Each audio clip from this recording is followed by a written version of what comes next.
నా న్యూడ్ సీన్స్ను దానికోసమే నిర్మాతలు లీక్ చేశారు. చిత్ర పరిశ్రమకు లీకుల వ్యవహారం పెద్ద సమస్యగా మారింది.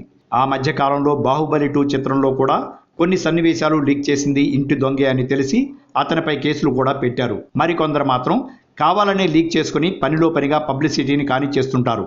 ఇప్పుడు ఆ లీకుల గొడవ బాలీవుడ్ హాట్ బ్యూటీ స్వరభాస్కర్కు కూడా తలనొప్పిగా మారింది. ఆమె నటించిన అనార్కలి ఆఫ్ ఆరా అనే బాలీవుడ్ చిత్రంలోని డిలీటెడ్ సీన్లు కొన్ని ఇంటర్నెట్లో హల్చల్ చేస్తున్నాయి. సెన్సార్ బోర్డు అభ్యంతరం చెప్పి తొలగించిన సీన్లు పబ్లిక్ అయ్యేసరికి ఇదెవరు చేశారో కనుక్కునే వరకు ఊరుకోమంటూ నిర్మాతలు వగలిపోతుంటే ఇలాంటి సన్నివేశాలను లీక్ చేయటం వల్ల సినిమాపై చెడు భావన వస్తుంది. ఆ సన్నివేశాలు కథలో భాగంగా వస్తాయి తప్ప సంచలనం కోసం చేసినవి కావు. కావాలనే నిర్మాతలు వీటిని నెట్లోకి వదిలి తమ పైశాచిక ఆనందాన్ని అనుభవిస్తున్నారని వాపోతుంది హీరోయిన్ స్వరభాస్కర్. అసలేం జరిగిందంటే సెన్సార్ అభ్యంతరం చెప్పిన దృశ్యాలను మాత్రమే కట్ చేసి వాటన్నిటినీ కలిపి ఒక వీడియోలాగా వదిలారు. అది ఇప్పుడు ఇంటర్నెట్లో వైరల్ అయిపోయింది.